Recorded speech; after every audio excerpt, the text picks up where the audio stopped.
Well, my dear friends, this is a segment that is dear to my heart because I get the chance to chat with one of my best friends. And today is a very special day where I have the chance to chat with my good friend. She is a burlesque dancer. She is a designer. She's so freaking, may I say, excuse my English, fucking talented woman. And she is, and I can call her my friend. Here is for you, Jamie von Stratton. Oh, look at this. Dum, dum, dum, dum. Well, yes, she knows how to do an entrance. Hello. I know how to do an entrance even in my own home. You look marvelous, girlfriend. Thank you. Is It's that your casual Wednesday? What is this? Casual Wednesday. Yes, of course. As you do at home. Inspired by? Appliques I had lying around and rhinestones I had lying around. It's like a cross of Elvis Presley. It's a little Elvis Presley. Yeah, it's a little nudie suit, the Paul nudie suits. I'll take it. It's gorgeous. It's a gown. Send it my way. I'll take it. Yeah. Oh my gosh, it's gonna be like a mini skirt on you. It might work. Yeah. How are you, Berlin? I'm doing great. You see, I'm chilling in my closet, and I'm so pleased that you could take some time out of your busy day because you were just telling me that you have like 50 orders of masks to do every day. Yes. Yeah. And that's just crazy. Yeah, most costumers and anybody who sews for a living right now is a bit we're all stopped because we can't do fittings even if we want to proceed with costuming. So everyone's making masks. I mean, they're in need. Most of us have done work over the last couple of weeks for the medical industry, whether it's for patients of whether it's for patients coming in who need masks or for some of the doctors and nurses, depending on the kind of PPE they can wear. And then, after that, what was that? Thank you for doing so. Yeah, I haven't sewn this much since. Well, that's what the coronavirus does to you. Do you have any unfinished costumes in your shop you're waiting for it so you can see and finish? Yeah, I have 2 wedding dresses for weddings that have unfortunately been canceled. Not just my own. I was just saying, are those from your wedding? No. There's a couple that was getting married in May and another couple that was getting married in early May. And unfortunately, all of that has paused. Right. But well, it hit you hard too. I was supposed to be at your wedding in April. We wanted all to go to Mexico and have a good time. We were all, I mean, how many was that? 40 people? 50? I don't know. 60 people. 60 people were ready. Oh, man. Yeah, it really, it's a bummer, but at least it wasn't because we didn't cancel a wedding because like one of us stubbed our toe and had a broken foot or something. It was like the whole world is feeling this. And honestly, the 2 wedding clients that I have that I'm making their wedding outfits for, when they cancel their wedding, I was like, listen, because we've all kind of been on the journey together. I was like, I totally know how you feel. Like I absolutely, when, unfortunately can commiserate with you. So I think everyone, it's really upsetting, but at the same time, because the whole world is experiencing this, it feels less, it's like less, it softens the blow a bit. Yeah. That's true. Well, we saw some wedding pictures of yours that you did before the whole COVID virus went crazy. Yeah, And I would love to share those pictures right now with my please. friends and fans.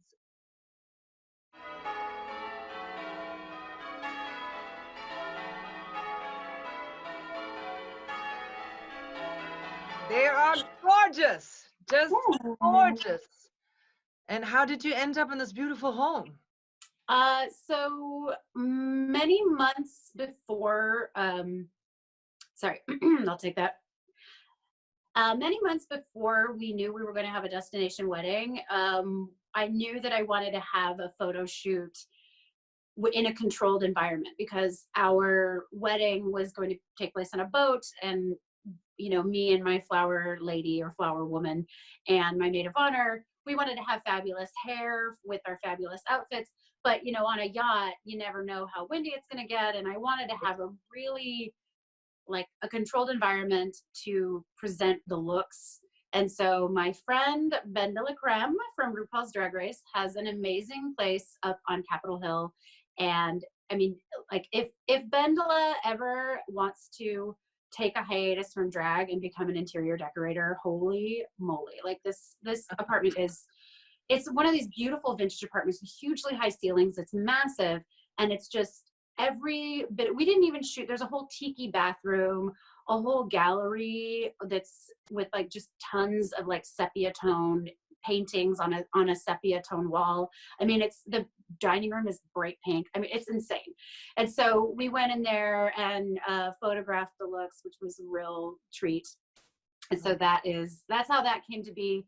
It really came to fruition right around the time that we were thinking we were probably going to have to cancel, but it was before they did it was back when we were just elbow bumping, like, right?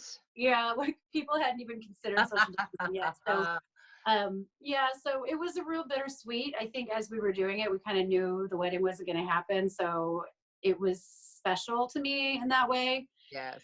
Yeah. So it was So a great Ben way de to la do it. Creme.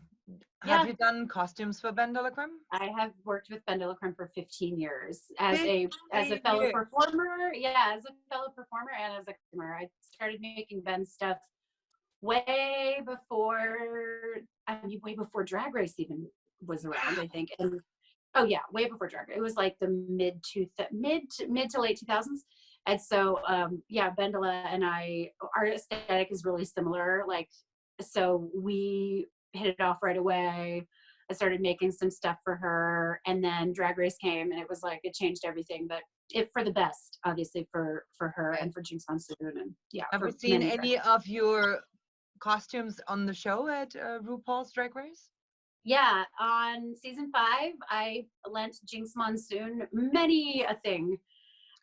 Jinx Monsoon, that was actually dressing Jinx Monsoon back then reminded me a lot of how of dressing you, because essentially right, Jinx was 22, poor, and tall.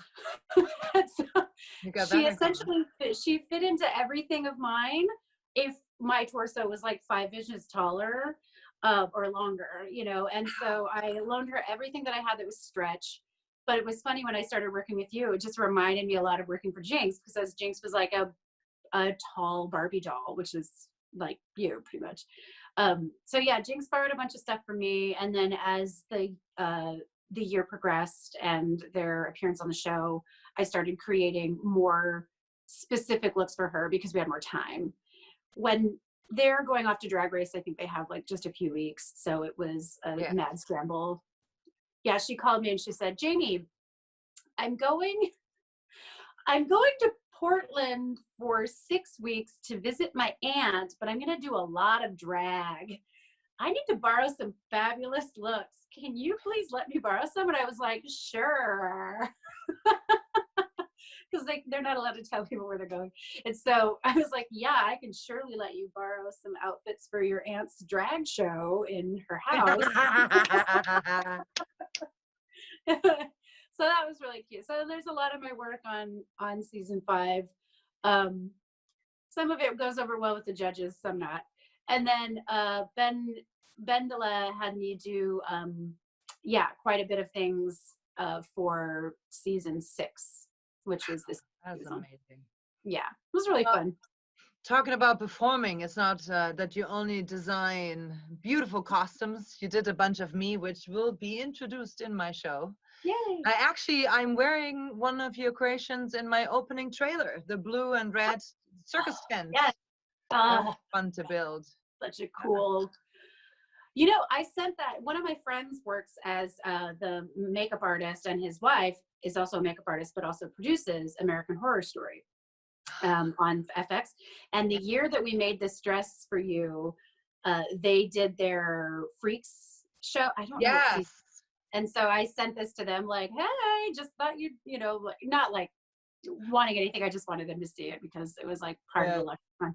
Yeah, it was pretty fun. Funny. Yeah, they liked it.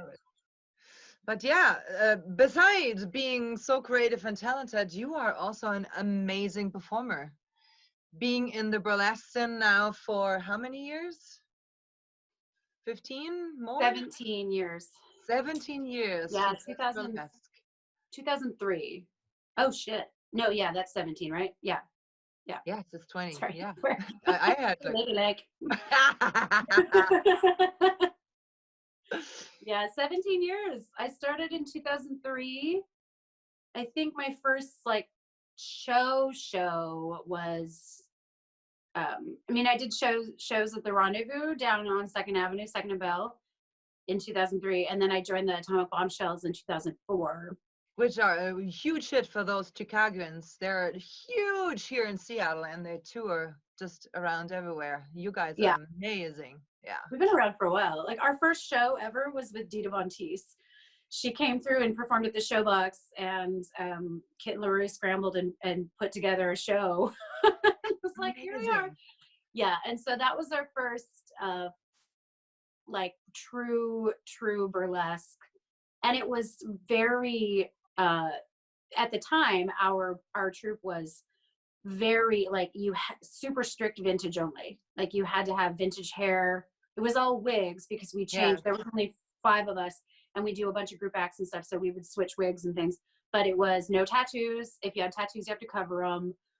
It was like red nail polish only, red lips. Like we needed to look like straight out of, you know, MGM Grand Musical 1950. And at the time that nobody was, I mean, there were people doing that, of course, but it was so fresh, that idea, even though it's inherently vintage, because a lot of the burlesque that I was familiar with, that I was doing was very new burlesque, like lots of goth, lots of sort of like reclaiming sexuality, and to be a part of something that just spoke to me so heavily, because I came up in this world through musical theater. So the idea of doing like all really vintage music, very classic, super campy. I mean, I was just like in heaven. So, and we stayed that way for many years. Yeah. And now we're now bringing in a little bit more new, because it's just, you know, you gotta sort of adapt to the times. Get ready for another exciting adventure, cadets! The Atomic Bombshells are lost in space!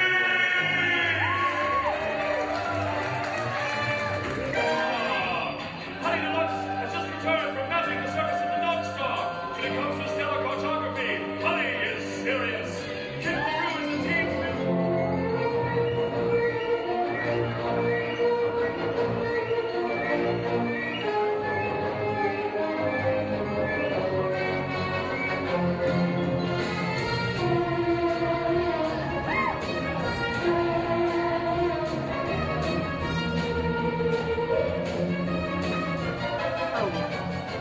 that vintage stuff is still so good.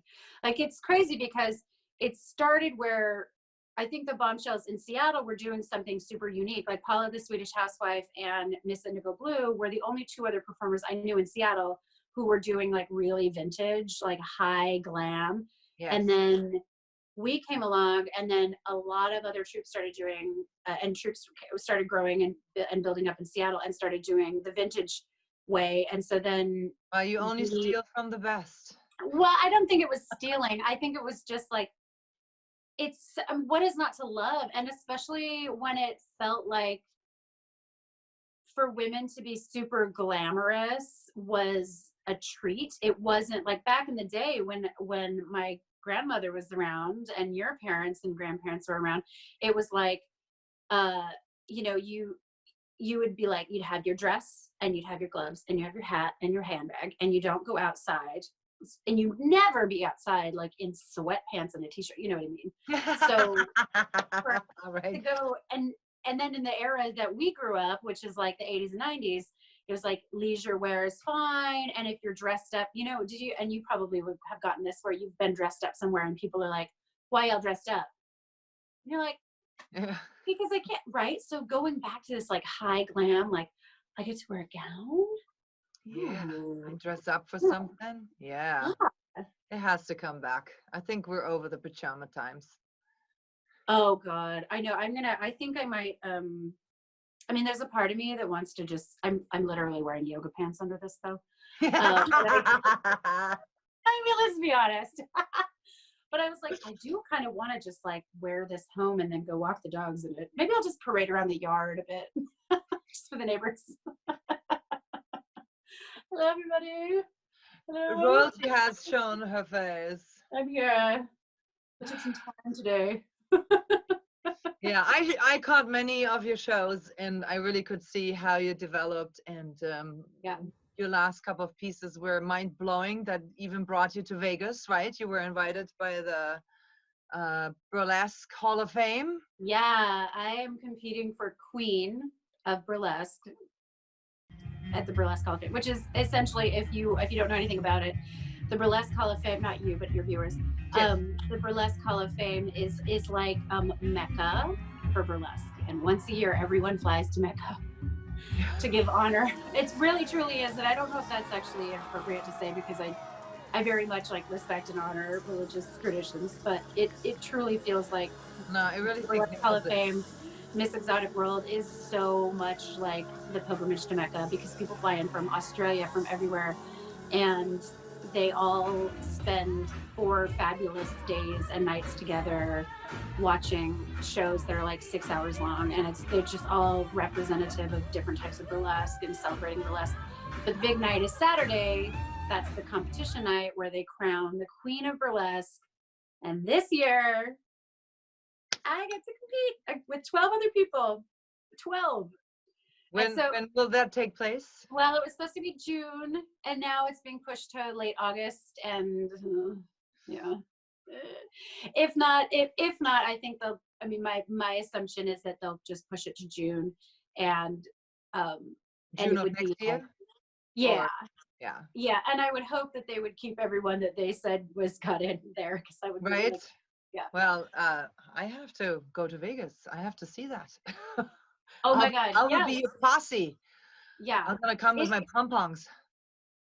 You should come to the Burlesque Hall of Fame. I think that would be really inspiring for you, honestly. I mean, I you've would love it. had like the amazing career in performing that we all dream of, and just seeing a different side of like what because you've been in the circus world and the MC and the comedy and the singing world, so going into the burlesque world more. I've always wanted to pull you in more. But you should like come to it and then maybe MC one year. They're always Oh, looking for maybe MCs. that would be I think you'd be fun.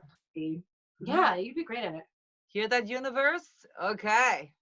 Yeah. Done. Hosting in Vegas, that would be awesome. And then while you're there, you can go and see Absinthe and then take that MC's job. Right? Because Well, I've seen the show, I think, already 5 times. I actually know the owner. So every time I'm in town, he treats me like royalty. Thank you, Ross. is his name Chris, right? Isn't his name Ross Chris? Mullen. One of Chad, this is maybe a segue aside from but Chad's brother Marco, his Yeah. old business, but this is like a thread, but Yeah, his right. old business partner is either the owner or one of the owners or producers of Absinthe. His He wife might be a is. producer. There's a couple of producers that Yeah, are in this his whole. wife is. But anyway, they hooked us up with tickets and everything because we were like, we're going to be in Vegas. This was Yeah. like last time we were there for Viva Las Vegas. So we went and saw the show and everything was great. But I was like, I would love to see their MC. This is my own personal opinion, so I don't know if this is going to be edited out. But Their MC was funny for the type of crowd that goes to Vegas. Like it's a little bit, it's definitely un-PC, and parts of it I thought were actually very pretty. rash. But Yeah, parts of it he I thought. hits the nerve of Vegas at the moment, so he's very popular. Oh, he is? Okay. But I was like, oh, I'd like to see them. I guess maybe just some of it just felt so like, okay, yeah. These old jokes still work. All right, well. Right? Right. I know that some of my friends from Down the road, Seattle I hope that there will be some more women power comedy coming into this place. I think they would be a good place to do. Well, on my end, I have to point out to my friends and fans is that since 4 years now, you are the Beerettes. You're doing Oktoberfest with me. Yes. With Ruby. I have these two girls with me on Oktoberfest, and we're having a blast. Oh my God, so much fun. Yeah, it is, no joke, like probably my favorite time that I spend on stage. It's like what, an hour and a half, Duchess of Lager. That's your title, right? Duchess of Lager? Duchess or Duchess of Ales. Duchess of Ale and Lady Lager. Lady Lager. Thank you. See, oh my God, I have to get in my Oktoberfest spirit again. Yeah. They're called the Leader Hose, but that's just a name I gave myself. I don't know. Actually, Manuela Horn and the Leader Hose. Manuela Horn. Why not? It might be a little bit too spicy for Oktoberfest. I always thought that was funny. Yeah, no, you girls really spiced up my show, and it's so much fun to have this one on the road. Yeah, because he just knows how to have a good time. And actually this year, let's knock on wood. Yeah, we're gonna perform for the first time on an army base. Yeah, and that's Georgia. In Georgia. When does that happen? Sorry. Well, beginning of October, mid-October. Yes. I think somewhere mid-October, yeah. Fort Benning, one of the biggest army bases, hired us to bring a good time to their soldiers. So we're very excited to do that. Oh, I hope it goes through, because honestly, I'm gonna be feeling like this. People need this. So yeah. We'll come with gloves and cool. You can do us some cool beer bubble face masks. Well, we won't need them. We'll be on stage. It's more like for all the crap, we put ourselves into a glass cage. Yeah. I suggested that to Ronnie Mamo that I interviewed last, and said, hey, if you have trouble in your small theaters and you can't get in contact with your people, just put yourself in a glass cage. Right. Well, I hope it's not coming to this, because I love touching people and partying with people. So yeah. Oh, right. Yeah, you do a lot. Well, we'll see. Might be a different world. Well, we don't have to wax poetic about this, but yeah. I'm talking about people. You're a people person. See how Nobody wants to the see next subject? You are such a marvelous human being. You started. You're marvelous. Oh, get out of you here. Are. Not as marvelous as you are, because I want to get into that. You had a very special, you are helping kids in wheelchairs creating costumes. Yes. It's true. Yeah. Magical wheelchair. Magicwheelchair.org. There we go. So Danielle is here today so that she can get an awesome costume. She was born with cerebral palsy, so her disability is from birth. She's my sister. We're her guardians, but she's special. So special to me. We had seen costumes they did before and had showed Danielle, and she was really excited about it. So it was just amazing. We felt really lucky to be selected. People stare and they just don't know how to react. Don't know how to react, disability. Yeah, but when you have a costume on, it just kind of gives you a whole new opportunity to be somebody special, and it's really cool. Each build takes months to plan. It really does. And I know that a lot of us, even though we have months to prepare, sometimes we don't get much sleep the night before, because there's just all these little prep stuff that you have to do. It's definitely a big project, but it's so fun.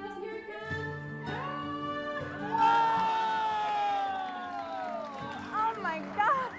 look at the bubble machine. OMG, it's incredible. Wow, look at the lights from the underneath too. It's really fun to see her just surrounded in glitter and glam and the center of attention. Love it. Thank you, Magic Wheelchair. I see the family members of the kids, and I see the kids and how happy they are, and I see like other people from the community who've come to this, and their kids are just so excited, and it just makes my heart really warm. I feel blessings having this. That's the payoff, just knowing that you're making families and communities happy. RG. There we So go. the nonprofit started in 2015. My friend Clay, who built your light box. And Yes, the little box in my Yeah, trailer that you he- look in, yes. Yep. He sent me an email that he forwarded me a Kickstarter and said, hey, can you help with this? And I was like, what is it? And I looked at it, and it was this guy in Oregon who has 2 kids with multiple sclerosis, and they every year he was building them like really over the top costumes for Halloween. And he loved the way that it was the one time a year that all of the other kids in the area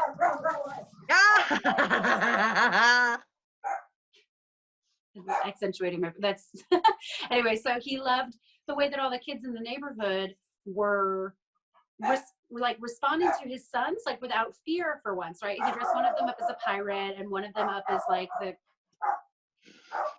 that just is too obnoxious. Frodo, hey. Show us Frodo. Frodo, come here, Frodo. He's good. He's just barking at the door like a good dog. Squirrel. Is that what he's saying? Squirrel, squirrel. Frodo, come. Frodo. Hey, Frodo, come. Frodo, come. Maybe listen to me. He's You're like, come coming on. here. Squirrel. He's like, Mom, there's somebody. It's just hi, calm down. Anyway, so so he saw how building these costumes for his kids changed the way that the other kids in the neighborhood looked at his children, because they are both in wheelchairs, primarily in wheelchairs. And he dressed one as a pirate and one as the How to Train Your Dragon. Yes. With this big dragon and a big pirate ship. And he said for the first time ever, they were the envy of other kids, right? That kids normally were either scared of them because they don't understand it. And for the first time ever, kids were running up and like wanting to be them. And he said, I wonder if we could raise like a couple $1,000s to build a couple more costumes for kids. So he put it on Kickstarter, and it was like, and this was maybe August, and it just Blue. he had like Blue out. Yeah. he had so many donations Blew up. he didn't know how to handle it. So it was just an all out, hey, who can help? So me and Chad, my husband, were there from the beginning, just like helping this one guy who had started this inadvertently started this nonprofit. And now we have over 100 builds a year. That's It's amazing. oh my gosh, yeah. Hundreds. And we've linked in with most of every Comic-Con in the United States, and we have a huge database of kids and of builders. It's hard sometimes to sort of link them together because you'll have a bunch of kids in rural areas and no builders in that area. A lot of schools have stepped up to the plate, but the coolest part is a lot of people who build for film and theater who are like, oh, I'm not working on my show right now because we're off for this season. I'm going to build something for you. So we have people who've worked on Star Wars, Alien, Predator, every sci-fi movie you can possibly think of building. It's so awesome. And it's an amazing platform to learn as well, because if you sign on as a builder and you gather your build team, you have access to these people for help. Like, hey, how do I do this? Because we want to make sure that the builds are awesome. That's the whole point. Community now where you. Yeah. It's pretty amazing. And we have our CEO or CFO, excuse me, is this woman named Christine. And she came on, I think 3 or 4 years ago. And this woman is like the coolest chick. She has been helping pretty much run the whole thing. And our founder, Ryan, has stepped in as just like the face of it because he's so good at telling the stories and talking about it. And so she is just like, just running this well-oiled machine, getting all the grant money, doing all the advertising. I mean, it's insane. And she herself is in a wheelchair, which is just like so inspiring. That's I mean, amazing. she's, Oh, I love it. Wow. she's a badass. She's such a badass. Yeah. I didn't know for the longest time that she herself was physically impaired, and we were working and she was just getting so much done. And I was telling Chad, like, wow, Christine's just like a real badass. I'm really excited to meet her. And we were talking about something, because her and I had this long conversation about mermaids and swimming like mermaids. And Chad looks at me and goes, you know that she can't actually swim, right? And I was like, what? No, but she wants a mermaid tail. And it turns out it's because she's like, I can't use my legs. I've always thought of myself as a mermaid anyway. I was like, Aww. yeah. I was like, fuck y'all, make whatever you want. That is so cool. Yeah, And well, who better than ask for a mermaid costume than you? I mean, how many did you build? At least 10? Personally, my own personal mermaid tail collection is probably, I think I have like 4 really good custom airbrushed ones, and then a bunch of spandex tails that are packable. Yeah. I love it. Weird obsession that happened a couple years ago.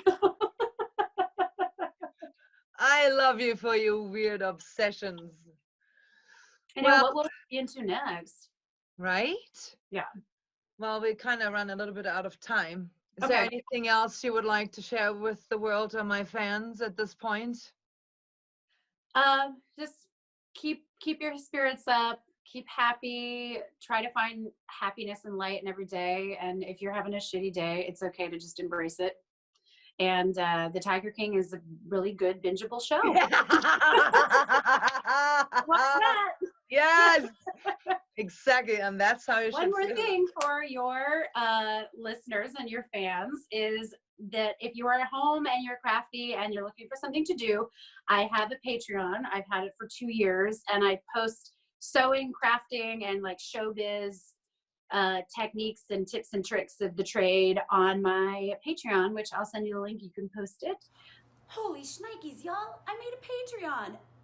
I'm going to be sewing and crafting and making and building things anyway. Why not film it and show y'all how to do it? If you're someone who is crafty at all and you want to learn how to do some cool stuff, head on over to my Patreon page and support me for exclusive content made just for you.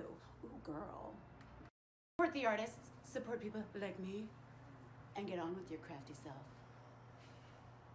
Hi friends!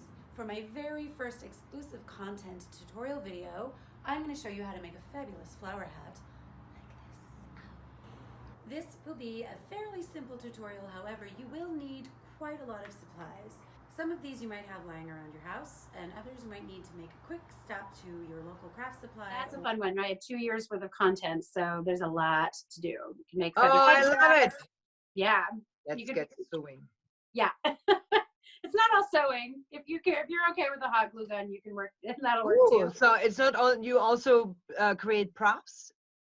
I have done some prop work. Yeah, actually, I don't know. It's been 2 years, and I used to film like a tutorial a week. So there's so much on there. I'm sure I've done some prop stuff. I definitely have dipped my hands into, not literally, well, maybe some of the working with like resins and epoxies and working with foam and some cosplay stuff. So there's some gems in there. You heard it. I love you, Jamie. Mwah, mwah, Love you too. mwah. It's nice Thank to you see so you. much for taking time. Yeah. I will put your website and all your information. Thank it. you. Awesome. And we'll catch up soon. Yeah. Mwah.